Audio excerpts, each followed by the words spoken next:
everyone. Sorry for not making a video in a while. I was actually getting ready to make a video a couple weeks ago and we got interrupted. Our life got interrupted by this sweet little baby right here.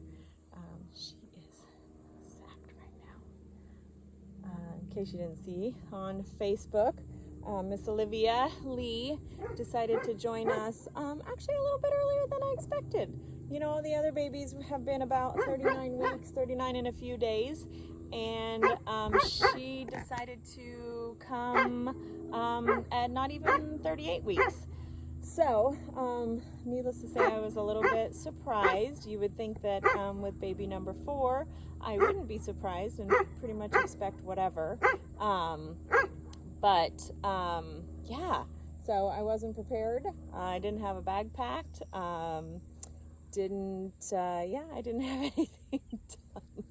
It was all on my to-do list for that week, actually, because I figured I had one more week, but we didn't. But she is doing great, and labor was fast. I think about 4.5 hours from start to finish. I'll probably do a video, a labor birth video, and just, you know, tell the story so I have it. If you're interested, I won't put that one on here since this is more of a farm video, but if you want to know more about her birth and everything, I will do another video on that. So she was 6 pounds 9 ounces, 19 inches long. So on October 4th, I'm going to say 11/22, I think is right. So a little bit heavier than Ella, not as heavy as M. She looked good. She's doing good. She's eating and, you know, doing the newborn sleep and all that jazz. So yeah, we're doing good. But I promise to get back into posting more regular videos. Just kind of give you some updates today on what we're doing on the farm. Things that we've been working on and that we plan to work on through this winter while we don't have any or many animals on the farm, at least not any chickens. We're hoping to get some pigs at the end of next month, I think, maybe, is kind of just scoping out where everything is going to go. I think I said in a previous video that we're trying to decide you know, the best places for everything. It is a little overwhelming having such big pieces. It's hard to get a feel for them when you're actually standing out there. So using the aerial view from like Google Maps or Google Earth, and then actually being out there and seeing, you know, the topography and the lay of the land and stuff. But I think that we've decided that this field here, this ridgeline here, is probably going to be the best for the chicken tractors. It's not too far from the house, so it's easy to get to. It's nice and flat. I think there's plenty of room for both. There's a yellow jacket trying to get me.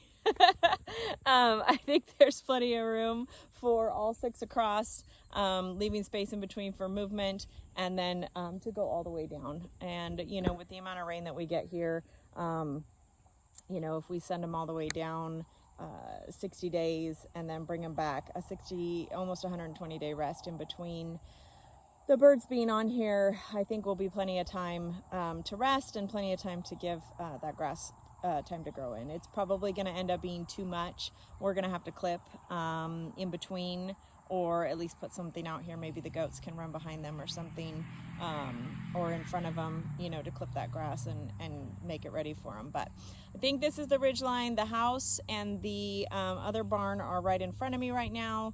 And then the end of our property is down that hill on that tree line. So I think that's where we're going to put them as of right now. Hopefully we can start getting building them this winter. We're still waiting for the house to sell before we really start any projects out here, the house in California to sell, before we really start any projects out here. So yeah, that's it. So one of the other places that we've been contemplating what to do with is to the, I don't know what direction that is, the south, maybe, the south of the house, right back here. If you can kind of see, it's pretty overgrown over there. I think that we are gonna make that our garden.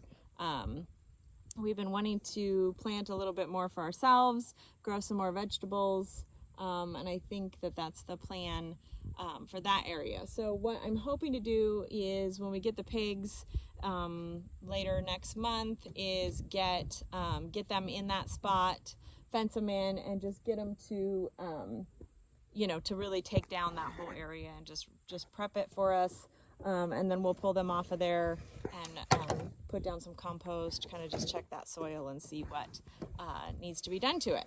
So those are a couple of the projects that we're working on right now. Obviously, we're just kind of getting things going. Baby. We're just hanging out with the baby, huh? Do you love your baby sister? Yeah. Are you pretty excited that she's here? Who are you talking to? I'm talking to the people out in the world on YouTube.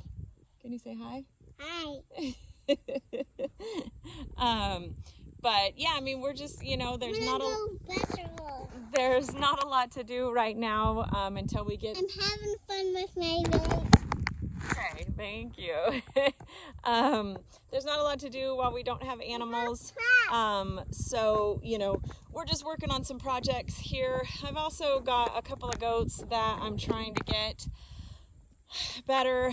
They showed up from the transporter. I don't know if you remember in the last video, they were thin and they just have not really bounced back. So I think that we have some shipping stress going on, or what's called shipping sickness or pneumonia. It's pretty common with, stressors and stuff like that. So I've got everybody on a round of antibiotics, and I think we're on day 3 of 5 with twice-a-day doses on the antibiotics. So they're seeming a little bit better. My older doe, Holly, the one with the one horn, she's probably the worst off. She's probably struggling the most, which is interesting to me because she has actually always been my easy keeper. She's always been the one that keeps weight on during milk. She's just been the easiest one for me. So I am concerned about her and just want to make sure that she's gonna be okay, which is why we started the antibiotics kind of as soon as I realized what was going on, and that it wasn't just her needing to bounce back from shipping or from transport. So hopefully she's fine. It's her and then 2 of the kids, and Holly's the worst, and then one of the kids is she's fine but not great, and then the other one's pretty fine but definitely have the cough and stuff. So we're working on, Ella's trying to get in the pond. We're working on getting everybody better. So hopefully they'll be all right. And sorry for having Mike bouncing around. Sorry for having for that, but yeah, so hopefully everybody's gonna get better, and we'll just keep an eye on them. We up their feed. I got some alfalfa pellets for them for some extra protein, probiotics, just all the things. But yeah, I always feel a little bit guilty that I shipped them out here and now they're not doing well. So hopefully this round we'll get them on the right side. But yeah, so anyways, that's kind of a couple of the projects that we're working on right now. I'll take you along with us, as we do stuff. I got a couple of garden beds up front that I'm going to work on weeding. I'm going to plant some winter stuff since we're not doing animals this year or this winter. I feel like I can focus on a little bit of a winter garden, some lettuce and greens, maybe some snap peas. I think we have time. It's getting pretty cold, but I think we can do it. But yeah, so those are a couple of the projects that we're working on, and I'll keep you posted on everybody. All right, thanks for hanging out with us.